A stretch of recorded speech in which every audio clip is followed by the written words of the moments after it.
says remarks show irresponsibility, raise doubts over Islamabad's nuclear control integrity.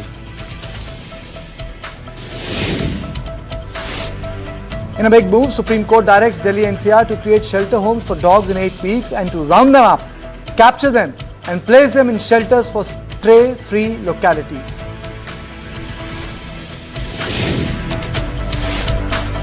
Supreme Court upholds Mehta Patkar's 2001 defamation conviction in case filed by Delhi Lieutenant Governor, waives 1 lakh compensation, eases probation terms, exempts activists from prison sentence.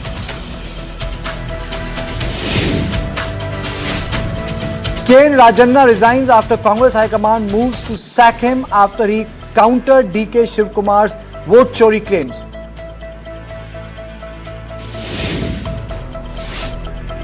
Tension in Fatehpur after right-wing mob vandalizes 200-year-old tomb, claiming it was built on a temple. Religious group retaliates. Police says situation under control.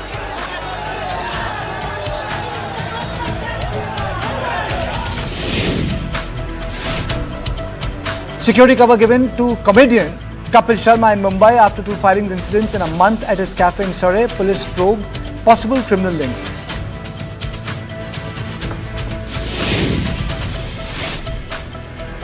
US Vice President J.D. Vance says Trump is reviewing options on imposing levies on China for buying Russian oil, calling the issue more complicated than India's case.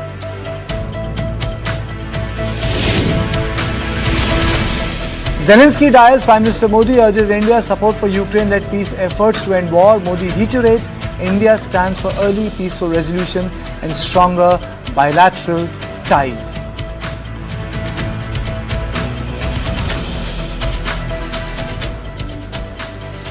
We are a nuclear nation.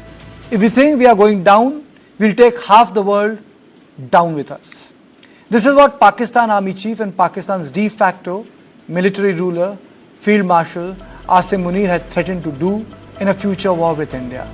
From the American soil and on the day the US dropped the atom bomb on Nagasaki 8 years ago. India hit back today by condemning Pakistan's Army Chief Asim Munir's threat of nuclear war. In a statement, the Foreign Ministry noted that the nuclear saber rattling is Pakistan's stock in trade and expressed regret that such remarks were made from the soil of a friendly third country. The statement is, quote unquote, the international community can draw its own conclusions on the irresponsibility inherent in such remarks, which also reinforces the well-held doubts about the integrity of nuclear command and control in a state where the military is hand in glove with the terrorist groups, MEA said in a statement. The government also said that it showed how Islamabad is an irresponsible state with nuclear weapons and that there was a pattern that Pakistani military always shows. Field Marshal Munir was visiting US for change of command ceremony and the retirement ceremony of the outgoing commander, United States Central Command, known as CENTCOM, General Michael Lee Kurilla. He visited 2 US cities and it was in Tampa, Florida, during a speech at a special black tie dinner hosted by Honorary Consul for Tampa businessman Adnan Assad in front of an estimated 120 Florida-based members of Pakistani origin that he said this. The guests at his Florida event were prohibited from carrying mobile phones or digital devices into the venue and no official transcript of the speech was released. What has come out is his reconstructed the speech using accounts from multiple attendees. Now during the speech, Field Marshal Munir did what he does best, issuing hate-filled threats towards India to secure his position as the supreme authority of failing Islamic Republic.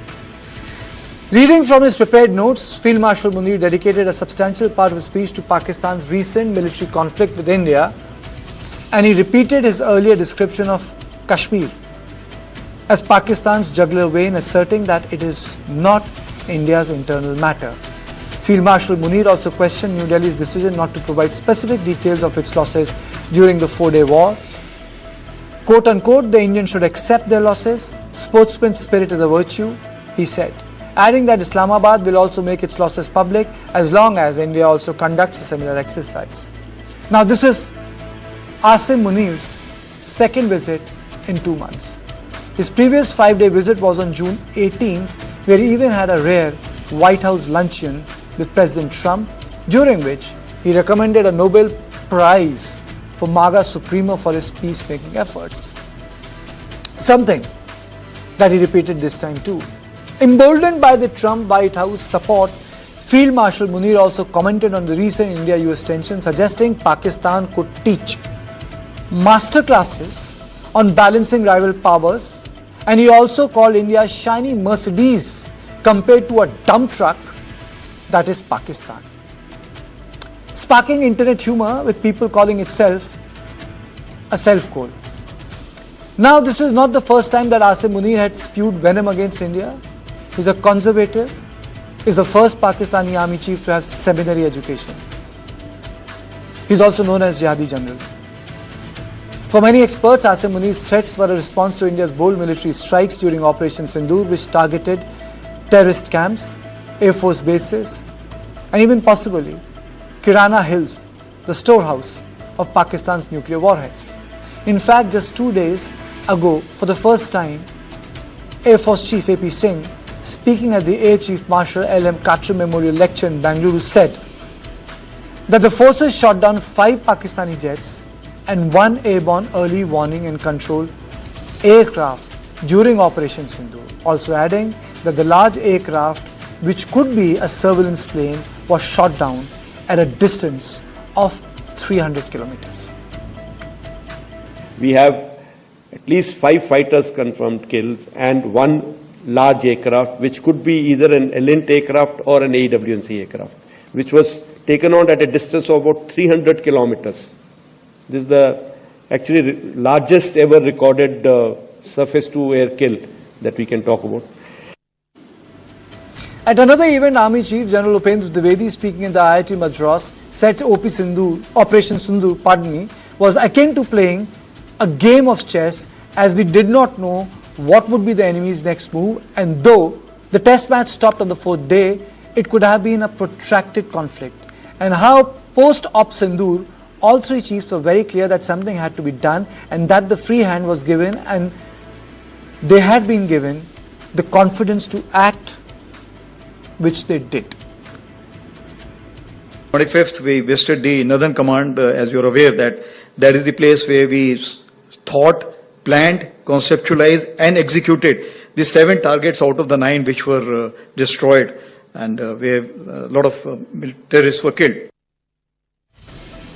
But the questions we are asking in this show are, is Munir trying to close the argument of conventional armed space between 2 nuclear powers? Has Pakistan again become a strategic ally of America because of the Iran issue? Did India miss Munir's coziness with US Army establishment? How should his statement on using nuclear warheads be decoded, especially in context of missiles being launched if India builds a dam on Indus? And where is he getting this confidence from? Does Pakistan believe that India has more to lose in a conflict than them? Has Pakistan been able to balance both China and America? And why is USA silent on nuclear threat? On this issue, I am joined by Professor Swan Singh, Center for International Politics, JNU, Lieutenant General Shaukin Chauhan, Strategy and Geopolitics expert, L.A. Piyush, Director International Relations, Israel Defense and Security Forum. He joins me from Ireland. And Professor Scott Lucas, Professor International Politics, Clinton Institute, University College of Dublin.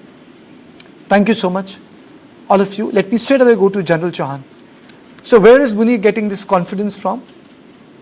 By doing this nuclear saber rattling, and that too from the United States of America. Good evening, Karthik. Thank you for inviting me to your show. It's indeed, what is clear is that Munir is only bluster. This is a prepared, planned way by which they are trying to, create this game in our mind, create a problem in our mind to tell us that, look, I can do this and I have the support of the Americans. And that's why I used American soil. But this is all bluster. There's nothing clear about it. The dam is going to take some time to come. A lot of water will flow across the Indus by then. And the situation will change. But the main thing is that neither Pakistan has the ability to attack whatever we create along the Indus. And secondly, neither Pakistan has the ability to take half the world along with them. maybe Munir is actually, as you said, he is known as Mullah Munir. This is another step in the narrative warfare, the fake narrative warfare that Pakistan has been planning and doing for the last 3 months post Operation Sindoor. Whatever their losses are, they add that particular thing and go further from there and add even more lies to whatever they're doing. So this spreading of lies is a continuous process, and it's a well planned narrative game that they're playing with us. And we should be clear that these are just games that mean nothing. And at the present moment, the only saddening thing here, the only situation is, why did he use US soil to give us this threat? And secondly, why has the US accepted such an irresponsible statement from a military chief of an known irresponsible nation? These are the two main issues. We don't have to bother about Asif Munir at all. Neither are they in control of their nukes. Nor do they have the capability of that. If he uses nukes on a dam, he's going to finish his own the Indus water anyway. Will be a huge problem for Pakistan if something happens there. So geopolitically, militarily, these are impossible events, Karthik. Okay. The main thing is, are we being threatened by even the US permitting him to say whatever he said from Tampa? Okay, let me go to LAPH. Is it because of the fact that suddenly importance for Pakistan has increased in the American scheme of things because of Iran? It certainly is possible. And I would say, I think, to my colleagues' comments about why it happened on U.S. soil, I think that actually is quite significant. I think, he had mentioned earlier, I guess in your promo, the quote that sportsman's spirit is a virtue. And the idea that a general could be talking about nuclear weapons in this kind of terminology, I'll just go back at him. I think he's overplaying his hand. I think there is a sense right now that there is, and certainly there is, a certain friction between the U.S. and India. And I think Pakistan is trying to jump on that in the U.S., trying to get the U.S. to embrace that. And I think they're going to be overplaying their hand right now. And, when you go ahead and you suggest that you want to nominate President Trump to be who win the Nobel Peace Prize, and then on the other hand, are talking about the nuclear war, one knocks off the other. And I think that's going to be a major problem for them moving forward. Professor Swaran Singh, but then why is America silent on it? If they are so sensitive about nuclear issues, my question is, they have been particularly silent on the statements given by Munir. Indeed, I think it's partly because President Trump is miffed with India on multiple reasons, of being a BRICS member, on not recognizing his role in India-Pakistan resolution of the conflict, and so many other things.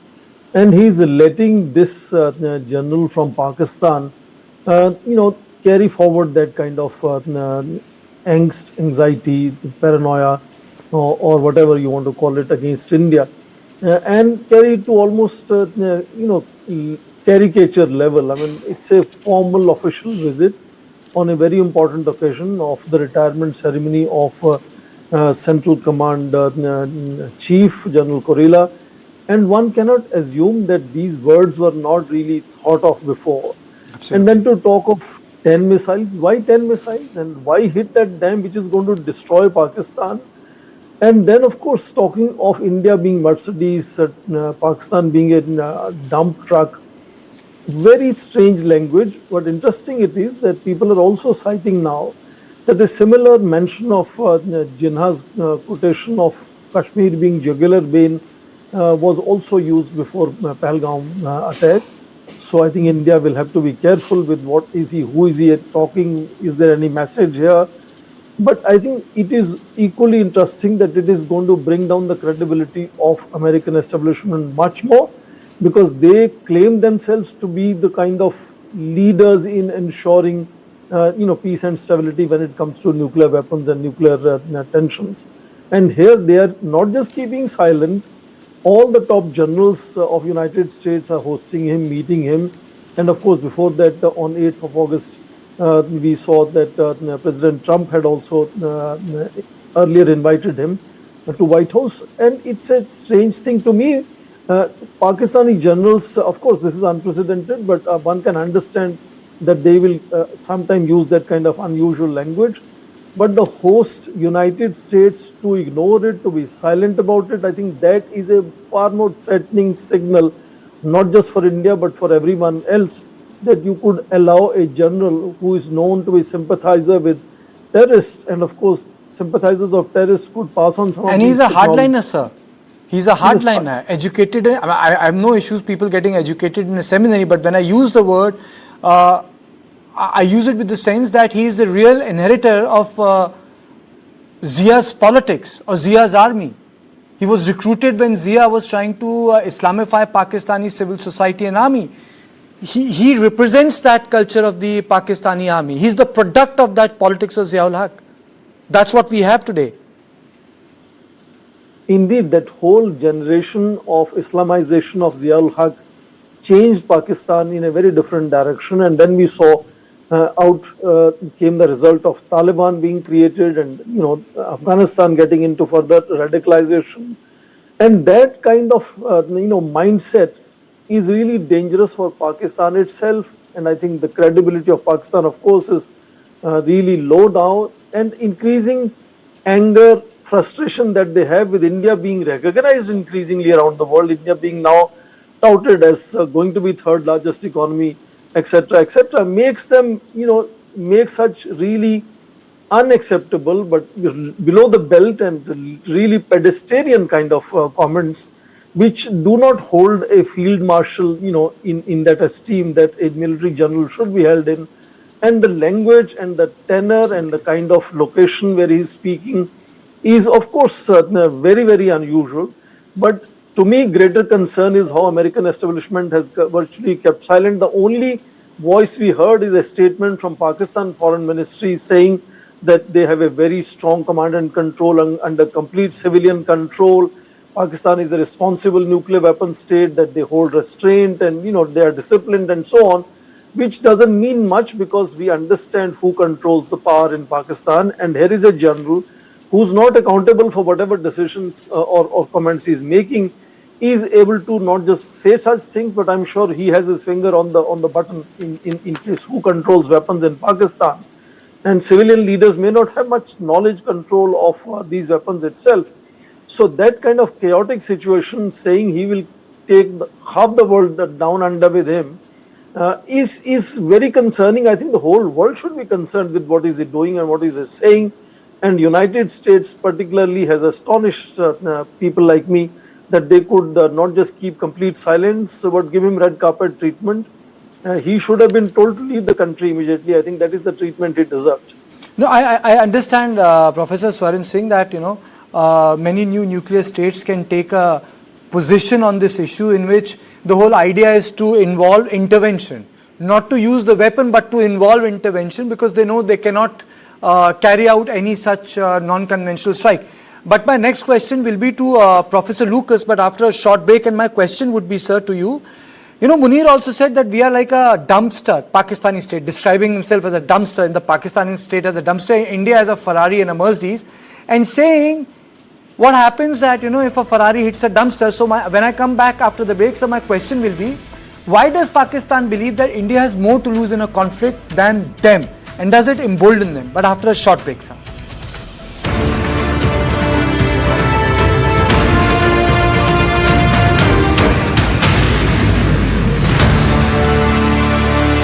Chandigarh, Coimbatore, NCR and Bangalore, Jaipur, Ahmedabad, Raipur and Hyderabad.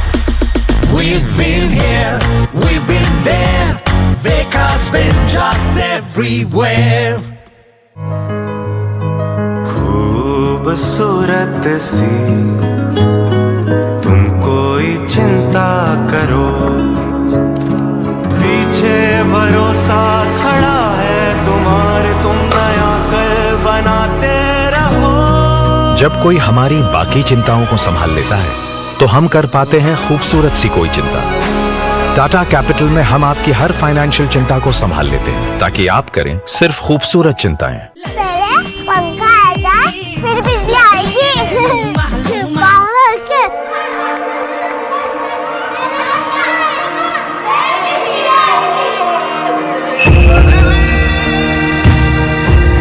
पंखा आएगा, फिर बिजली आएगी।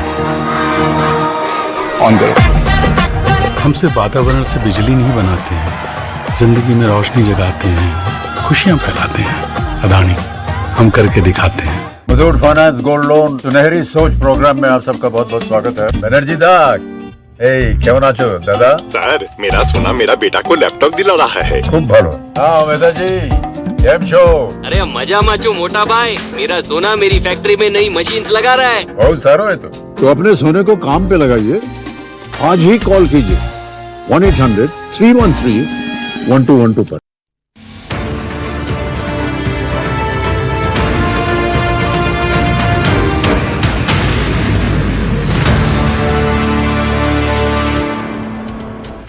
So, Professor Lucas, my question is to you on an issue which we have been discussing, that India has responded to the Pak nuclear threat. That why does Pakistan think that we have more to lose and not them, and does it embolden them?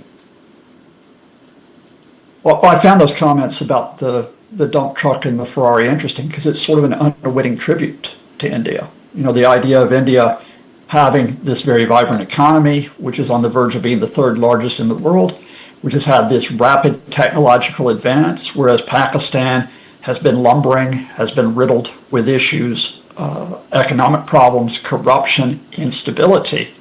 And what the general is saying is, all right, well, all that's happened, but we still can take you on. But with that said, and with respect to the other guest, I do think this is a very important game. And it's an important game not because it's military but political. Beyond the issues of the Indus waters in Kashmir, which are potential flashpoints as we know, I don't think we're looking here at like this is nuclear confrontation.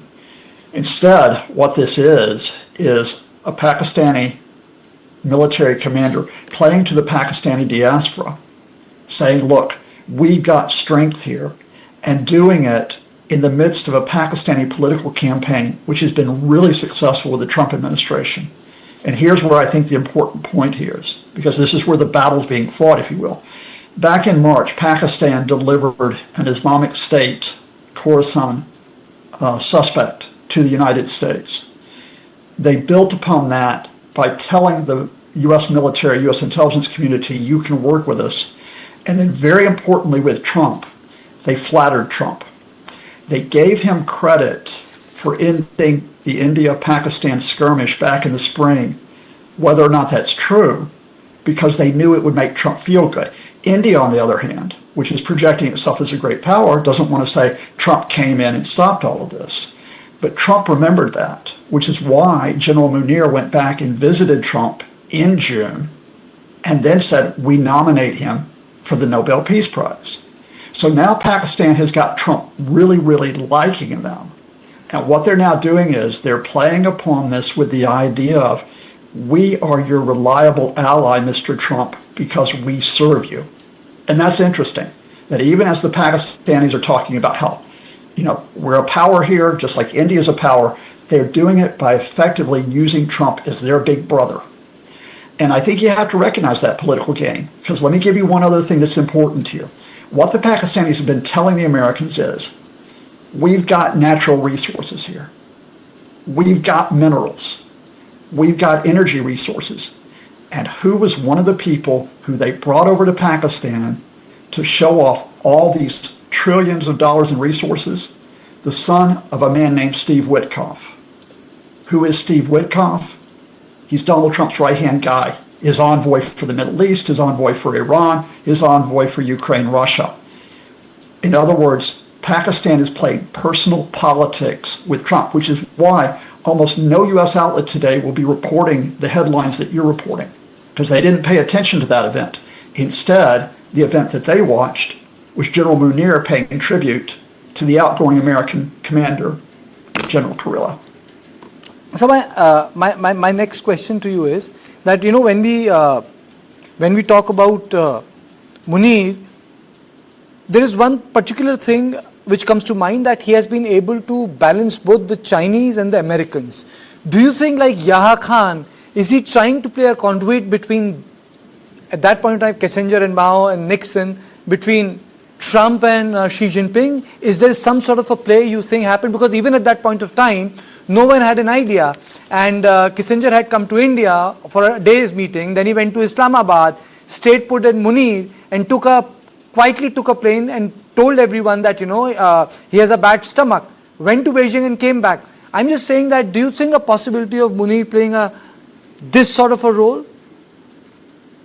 Well, I just think there's a fundamental here that when you're a country that's playing from a weaker position, and Pakistan is weaker economically than India, Pakistan is weaker, I think, in terms of its technological base than India, you have to try to balance bigger people around you.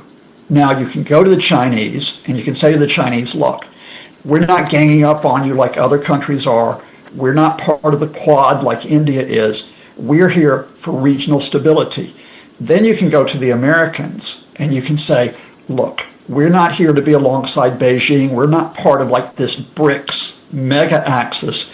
We're here to maintain stability by working with you on whether the question is Afghanistan or Iran. And you just simply play both sides. Now, at some point that might break, but right now it's actually working. And India doesn't have that space to be able to do that. India cannot go to China and appear to be too close to them, because that will incur the wrath of the Trump administration, which is already upset with India because of Trump's tariffs bluster. Okay, so which means that it entirely depends on what the Indian response should be. General Chauhan, I'll come to you after a short break, because we talk about the China-Pakistan border in terms of one border, not two borders. It's like one border after Article 370. So when there is one border, what should be Indian response? Because I think we are strategically hemmed right now, but after a short break.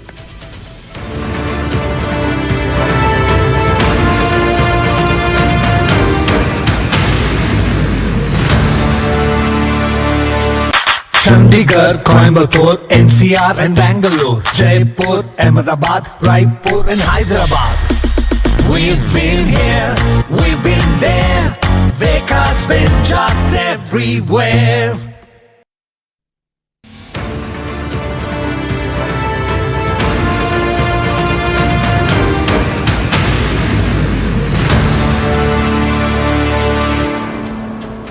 So General Chauhan, my question to you without wasting any time, what are the Indian choices? If Pakistan is able to have a field day by playing on Trump's ego, I really don't have much to add to it. What can one do, But then what are the Indian choices here, sir? Karthik, our choice is very clear. We keep quiet, keep doing our work, keep growing, and keep our policies straight. Militarily, we're a strong nation. While Professor Scott mentioned technology, mentioned economically, he didn't mention militarily. We are a much stronger nation militarily, and we have the capability to deal with both China and Pakistan together. We can keep them at bay. That's not a problem. So as far as our borders concerned, and the borders on the Himalayas or borders in the western region with Pakistan, we are capable of dealing with both countries in any kind of warfare. So at the present moment, keeping the fact that the US is not in this very favorable position with us, we just keep quiet and keep growing, keep doing our best and deal with the tariffs and grow economically as far as we can do, and keep strengthening ourselves and keep strengthening our technological base, keep improving our technology, and keep trying to get the latest technology and build the latest technology. You're speaking like Deng, hide your strength and bide your time.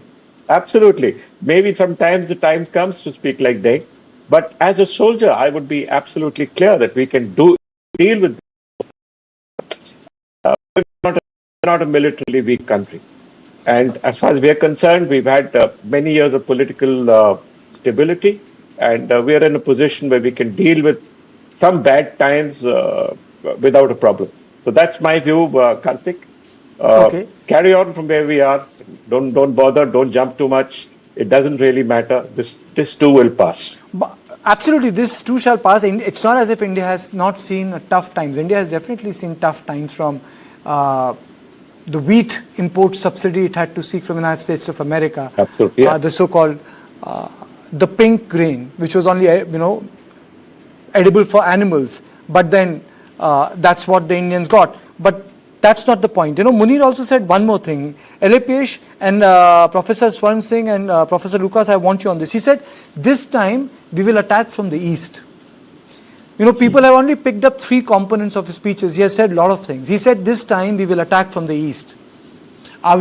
Is he hinting at the fact that it's northeast, Bangladesh? Karthik, there's no room for attacking from the east. Absolutely no way that anyone can come through Myanmar. There is the question of Bangladesh doing something or permitting anyone to do. Bangladesh loses much greater because if Bangladesh thinks she has only a Siliguri corridor of 22 kilometers, Bangladesh has 3-4 such corridors which we can cut and directly reach the northeast. That's not a problem. Like I said, we're strong in these places. We're strong along the border. We've dealt with this situation. We've war-gamed each situation. We've war-gamed each one of our vulnerabilities and decided that this is the course that we will take. So we are okay in each situation, Karthik, which is not a problem. The East is the least of our problems at the moment. We, as you know, we've signed ceasefires with the northeastern terrorist groups. The Naga groups are in sync with us. There is no problem with Myanmar. Myanmar itself is facing an insurgency. But General Chauhan, I think he's the most, and I want LAPH on this. He's the most vocal Pak general after Pervez Musharraf, who has started to speak on multiple issues. I remember I covered Agra Summit. I have covered Agra Summit, and I think he's the most, I can say that, vocal Pak chief after Musharraf. LA. It sounds like a lot of bluster. It's hard to imagine that this can be taken that seriously. It's something that is really designed to get a reaction, and he's getting the reaction. And I think that's all that this really is. And I concur with my colleague. I think just stay strong, make yourself. India needs to be strong, and frankly, even when it comes to the relationship with the U.S., the U.S. is always, certainly President Trump is always looking for strong allies, strong partners, not a country that goes back and forth. So you want to be strong. You want to say be solid and stable. And I think that will, at some point, the relationship between Pakistan and the U.S. I think there's going to be some stumbles, and I think there'll be a very good opportunity for India. Okay, Professor Sarin Singh, your comments on this? The most vocal Pak Army chief since Musharraf? Indeed, you made comparison with General Musharraf, but even you would agree that comparatively Musharraf was far more subtle and far more lighter in his conversation compared to a jihadist kind of language that Asim Munir often uses. And I think it's interesting to see why he's being propped like that by United States. Russia recently recognized Taliban, which is another worry for United States. And of course, they have direct problem with Iran now and also certain political problem with India. And he fits in the bill in that sense of talking like, for United States, ratcheting up that whole situation. And the United States perhaps would like to keep silent about it to allow him to do the things that he's doing. But we also know, the whole world knows, India is more than clear, and everyone believes India has no first use doctrine. And all strikes of India so far, including the last one in Operation Sindoor, has been very limited, surgical. In the context of wars in Gaza and Ukraine, you can understand how precise the strikes were that India conducted. In fact, cautioned them that there are going to be strikes on terrorist bases. And how can, in that situation, one can assume India creating an existential threat to the nation of Pakistan? So this is nothing but a rhetorical kind of building up of a scenario, and then saying, I'm going to, take down half the world with me. I mean, every other country of the world should be concerned about it. That here is a general who's now recently promoted as Field Marshal of Pakistan. He's talking of taking half the world with him. And, particularly since Pakistan is the only country where there are established stories of sympathizers in the scientific community There are links with terrorists. It is the most unstable nuclear weapon state in terms of command and control. And George Bush Jr., I remember, had placed billions of dollars in helping Pakistan to build their command and control, which was never accounted for. So we don't know if they really have a robust command and control there. You remember Al-Qaeda had mentioned of dirty bombs, which could mean that even if they are able to get some kind of uranium, enriched uranium, plutonium, etc., they could create dirty bombs. There is no other country in the world which has such loopholes and porous nuclear establishment that Pakistan has. And then the field marshal talking about taking down half the world with him is something that should worry, I'm saying, not just India, it should worry every major nation around the world, particularly all the neighboring countries in Eurasia, including friends like China. Absolutely. And Professor Lucas, your closing comments, in a world where India is getting surrounded by leaders forever, the Field Marshal Munir is a leader forever. We have Xi Jinping, who is a leader for forever. Muhammad Yunus is still not going again, despite being a mandate for 3 months he had, and he wants to conduct elections after a year. And then we have Putin, another leader forever. And then we had a North Korean leader, another leader forever. And the Myanmarese generals are also leaders forever till they demit office. How do you see that from an Indian perspective? We are a democracy surrounded by these leaders forever kind of personalities. I mean, I find it unnerving in a way, because it's sort of a different equation which comes at play. It's not for me to advise the Indian government. They've got smarter people than me. Academically, absolutely. This is not a news show done by, this is not a government show. This is an academic discussion. Talk is cheap. And General Munir has thumped his chest. He's grabbed the headlines in India today. I hate to say it, but there's a risk that you've risen to his bait. That you're giving him the reaction he wants. My advice would be, with respect, is just show him the back of your hand at this point, because there's far more important relationships out there you should deal with. And I'm not just talking about the United States, where you should be thinking about the military, intelligence services, about the legislators who do not all think like Donald Trump. I'm talking about the states of the European Union. I'm talking about the UK, where you just signed a historic trade agreement. I'm talking about others in the Indo-Pacific region, whether it be Japan, South Korea, Australia. I'm even talking about, dare I say it, looking to repair relations with a country like Canada. In other words, strongmen like to thump their chest. They like to play bullies. There are a lot of folks out there who are not bullies. They would prefer to work with India. And I think that's the relationships you need to try to cultivate at this point. You have a point, Professor, but anything which comes from the Pakistani establishment, which is army, should not be set aside. Who knows which part becomes a reality in future. But thank you, all of you, for joining me for such a riveting conversation and such deep perspective on the issues which concern South Asia and us in India. Thank you. So this was Deep Dive 1. Now, let's continue with our next deep dive. And our next deep dive is EC in a spot? Yes. I'm talking about Election Commission. Delhi witnessed a high voltage political drama. 300 MPs from Indi bloc attempted to march from Parliament to Election Commission of India, protesting the special intensive revision of electoral rolls in poll-bound Bihar and alleging big voter fraud during 2024 Lok Sabha elections. These are the charges. Then they have alleged voter fraud in Maharashtra and other things. But the march quickly turned into a showdown. Delhi police detained the protesting MPs, stopping them on the ground that only 30 members were allowed to approach the EC. Let me play the bite of Rahul Gandhi first. सच्चाई देश के सामने है और ये जो लड़ाई है ये राजनीतिक नहीं है, ये कॉन्स्टिट्यूशन की लड़ाई है, कॉन्स्टिट्यूशन को बचाने की लड़ाई है, वन मैन वन वोट की लड़ाई है। इसीलिए हमें साफ प्योर वोटर लिस्ट चाहिए। Priyanka Gandhi and Rahul Gandhi clashed with police barricades and shouted slogans. Senior Congress leaders Mallikarjun Kharge, Randeep Surjewala accused the government of using force to hide the truth. Let me play out bite of Priyanka Gandhi Vadra. आप लोगों को यही रोक दिया गया है। क्या समझते हैं आप इस तरीके की चीजों को देखकर? डरे हुए हैं, कायर है, सरकार कायर है।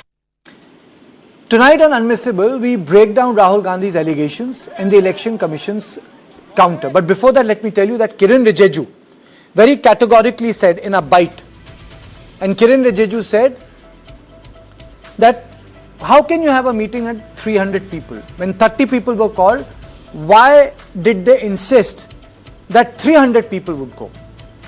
And he said that it goes on to show that the Rahul Gandhi is not serious. Kiren Rijiju is Minister in charge, Parliamentary Affairs. Now, let me play out the claim of Rahul Gandhi versus ECR response. Rahul's claim 1, fake voter. Alleged theft of 1,250,000 votes in Karnataka, Mahadevpura. Cited 70-year-old Shakun Rani claiming that she registered twice in 2 months. ECR response, one image which Rahul showed of Shakun Rani was not an official polling document. Shakun Rani confirmed she voted only once. Rahul asked to submit proof as he claimed the data came from EC records. Rahul claimed 2, duplicate voters. Allegedly, Aditya Srivastava was registered in Karnataka, Maharashtra and UP with the same voter ID. Now the ECR response, Srivastava's name was in the roll of all 3 states as late as Jan 2025, not in Maharashtra's latest roll. Voter ID is currently active only in Karnataka's Mahadevpura. Srivastava says he moved his voter ID to Maharashtra in 2009, then to Karnataka in 2021. Raises the question, why was his name still in the UP roll in Jan 2025? Now let me straight away introduce my guest, Gopal Krishna Agarwal, spokesperson Bharatiya Janata Party, Kumbam Srinivas Reddy, spokesperson Congress, and Ajit Keja, cephalogist and senior journalist. Mr. Agarwal, straight to you. What do you make of the protest which took place today? The impression is that EC is not listening to opposition. Sir, your point of view. I am very categorically saying that EC has responded several times to Rahul Gandhi's allegations, and they have responded that what are the shortcomings in his allegations, and even on those 2 specific cases also they have given a written reply, and it is in the public domain also. And they have also said that if you had any complaint etc. about the Karnataka election, there was a time gap. You cannot just go, that time you did not file any reservation or any complaint.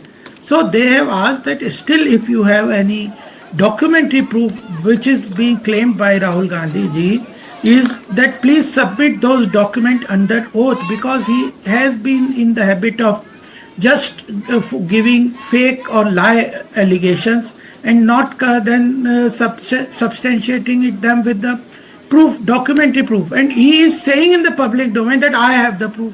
So what is the problem in giving the proof? Just a statement in the public domain that I have done this, I have done this. Everybody knows that it's a horrendous task to compile such a big list. There are chances of errors in that. There are mistakes there. Every time before the election commission takes mega steps to update the list. There are people who have died. There are people who have shifted to different places. Their age has changed. Their mistake by spelling, name, photograph, etc. These are continuously being updated by the election commission. And the issue is that if Rahul Gandhi has something, what he is alleging is that this all is being done at the behest of to benefit BJP. That allegation or that connection is not at all established. It's a complete political statement. He wants to create chaos. He wants to undermine democratic processes, democratic institutions, because he has been losing successive elections, though some elections have been won by Congress.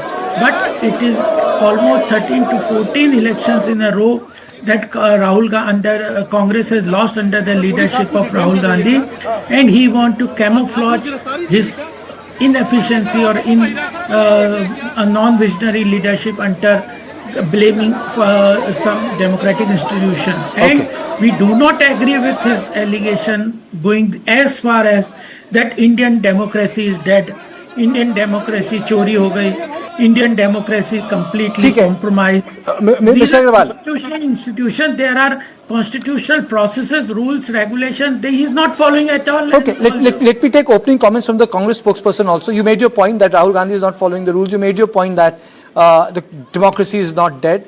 Mr. Reddy, your opening comments. Yeah, first of all, let me just clarify that what Mr. Rahul Gandhi is saying is about vote chori. And this is not about any party or anything here which we are talking about. What we are talking about is the inclusion of additional votes or deletion of votes. And definitely number of duplicate votes have been there, as the BJP spokesperson has pointed out. There might be errors. About But BJP. what is the extent of errors? It cannot be in lakhs and lakhs. It has to be, there has to be a certain percentage, limited extent. Even human errors is agreeable, but this is not acceptable. We are seeing that in Bangalore, in Karnataka, there are close to about Mahadevpur segment, we are finding about 1 lakh voters which are duplicate. And what is the problem the election commission has in giving a digital format, a machine readable format, wherein They have given, sir, they have given in writing that we I'm are. sorry, please verify your facts. They have not given the They have machine written, readable format. the letter They is have there. given the PDF formats which is not possible to read. Kindly verify your facts. Even now, if you see the Bihar elections, they have changed the format to non-machine readable. It is not machine readable. Sir, your Right. party went to the Because Supreme these are Court facts, about And the list. Supreme Court a delegation said of it MPs is is not going, possible. was going, and the MPs are not allowed to meet the election commission. Okay, gentlemen, Mr. Reddy, Ajit is also waiting. Okay, no one is accusing that the other person is lying. Ajit, I noticed one thing, that the red book is back. This red book is back. I know it delivered them 99 seats, but it did not deliver them Haryana. It did not deliver them Maharashtra. The red book did not deliver them. Why do you think this red book is back again? See, obviously, Rahul Gandhi, the leader of the opposition, he wants to make this claim that there are serious cases of discrepancy in Mahadevpura in Bangalore. He's trying to make that claim publicly. He did not go to the EC as the EC is asking him to do, and he's basically doing it in front of the media. The whole world can hear him. So what he's doing, he's basically pointing out that the BJP is in collusion with the Election Commission and they are misusing the red book. So that is the attempt. Now, what I would argue that Rahul Gandhi is perhaps right in pointing out that given the figures of the EC in Mahadevpura, there is a question of whatever 1,220 votes, which are sort of, there is a serious discrepancy there. But to draw from there this conclusion that in the whole country, in each and every election, there is a collusion between the EC and the BJP, the ruling party, that I think he is extending the argument elastically a bit too much. Because from there you cannot derive that. One, of course it might be true that in Mahadevpura there are serious cases of discrepancy. Again, it might be true that in Bihar, SIR, that 68 lakh votes, out of which minus 20 lakh because they are dead. But the rest, I think the EC should transparently tell the people, not keep hiding behind, because the ECI has enormous power under Article 324. So it must not make that a shield. But Rahul Gandhi and the opposition should not claim that there is a collusion between the ruling party and the EC. Once you do that, then the umpire is over, right? The umpire has to play between the two sides. If you tell the umpire, hey, you are actually on one side, not with us, then the whole game is over.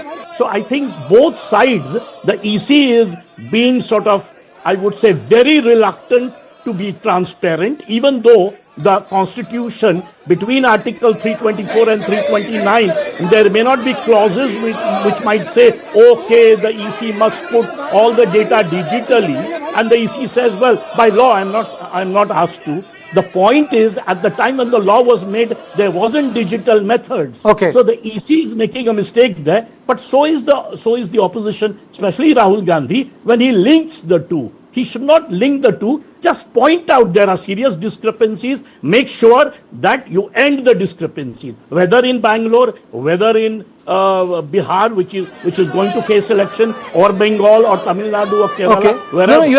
This issue needs to come to a settlement, Mr. Agarwal, because this is not only about BJP and Congress party or opposition and the ruling party. This is about the health of democracy in India. There should not be any doubt in the people of India that the electoral process is flawed. These issues must come to a rest. No, but the thing is that who is responsible for holding election commission? Our constitution has given the responsibility to the election commission. True. So ultimately, if for 77 years, more than 77 years, they have been conducting elections, they are responsible. Constitution has given them the responsibility, and the constitution has also prescribed certain procedures, rules, regulation for election commission to follow, and those who have grievances with the institution, for them also there is a procedure which has been defined in the constitution. If the election commission he feels, Rahul Gandhi is not listening, though election commission is giving answers, and still he feels, then he can go to court. That procedure is, so what we request leader is that please don't undermine democratic institutions. At the global level, you are saying these statements that Indian democracy is dead. The global ranking of India is very high, more than 98% democracy, only 2% shortages, because her grandmother during emergency killed democracy. That is the only 2 percentage point that we are losing in global ranking on democracy. So he is undermining our democratic institutions, undermining our democratic mandate. Okay, Mr. Reddy, I have a question for Mr. Reddy. Mr. Reddy, I have no beef against LOP doing anything in terms of holding press conferences, but he can also sign the affidavit now. If he is making a strong point, he can do it all over India. But why isn't he signing the affidavit, sir? There is no point in signing the affidavit because as per the electoral rules, whatever claim Mr. Rahul Gandhi ji is making right now, it has to be made within 30 days as per the electoral rules. And the same EC says that now you sign an affidavit and your rules say one thing, you want one thing. This is not acceptable. There is something, and as per rules, he is also a member of the parliament and he has taken an oath as per the constitution, and he is willing to, he has been discussing the same subject in the constitution. And this EC says that they want an affidavit. Why do they want an affidavit? He's already taken an oath as a MP under the constitution. Okay, Mr. Gopal, you want to comment? ठीक है. Gopal. One small point. Gopal. But he is saying, Congress spokesperson is saying that Rahul Gandhi is under oath and he is telling always truth. Let me finish. I did not stop you when you... Okay, Mr. Reddy. Okay, you made your point. Gopal, you made your point. Kunbam. This is, and they say EC is a neutral thing. Where is the neutrality here? As per the Election Commission's Appointment Act of 2023, the Chief Justice has been removed from the... These are different issues. Mr. Reddy, those are two different issues. Today, this debate is on the march which the Congress party and the allies partner took out. Okay, Ajit, closing comment from you. Do you think that this matter is subsiding, or do you think that this is going to run till Bihar elections? What I feel is that this whole matter, the attitude of the CGI in this case, which is rather, very hard. Politically, I'm asking you a political question. Do you think that... Yeah. My answer is political question. I'm saying what has happened by default is that the India bloc has suddenly emerged very strong. I mean, think of it. The AAP was not part of the India bloc after 2024. In today's 300 MPs, the AAP was a member of that. But all the parties, TMC, AAP. So my point is, the opposition is getting oxygen out of it. Opposition is getting oxygen out of it, but let me be the devil's advocate here, because you said the opposition is getting oxygen out of it. When farm agitation was taking place, a lot of people would say that it will have an impact on UP election, and it didn't, and Yogi Adityanath went on to become the chief minister the second time. So whatever happens in Bihar, I think it will be local, it will be regional. I don't know how much of all these issues will come into play, but nonetheless, this issue is not going anywhere. And with this, it's a wrap with me, Karthike. Keep watching Unmissable for more news and views. Good night.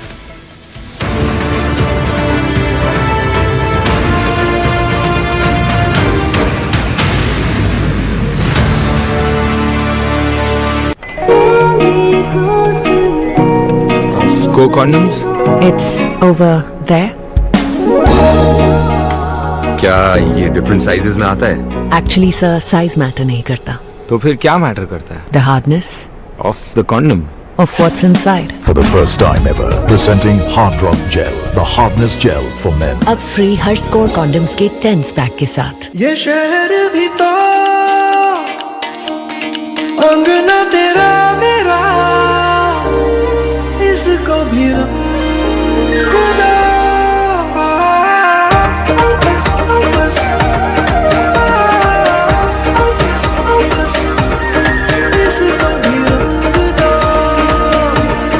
दुनिया को रंग दो। Birla Opus Paints. What is to the nines? In literal terms, it's perfection. But to us, it's not just a phrase, it's an attitude. One that starts at your desk and sends a statement to the world. To the nines is about taking charge. It's a way of life where every seam, every fold, is crafted with excellence. It's timeless elegance and uncompromising quality made for the corner office. It's the ideas that inspire redefining order and elevating the tabletop. To the nines, for the leaders of today and the visionaries of tomorrow. Sir, try berry pulao. Too good. Good, no? Hey, why are you giving him such looks? Ignore tips and use your own mind before you order. Lots of people give unsolicited stock tips. It can be dangerous. Study the company and the risk associated. Invest only after analyzing.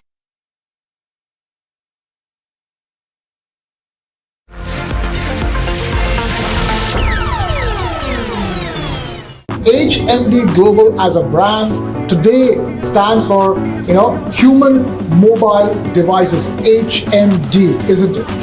Absolutely, absolutely. So far HMD Global, our organization, was known for bringing in the iconic Nokia devices.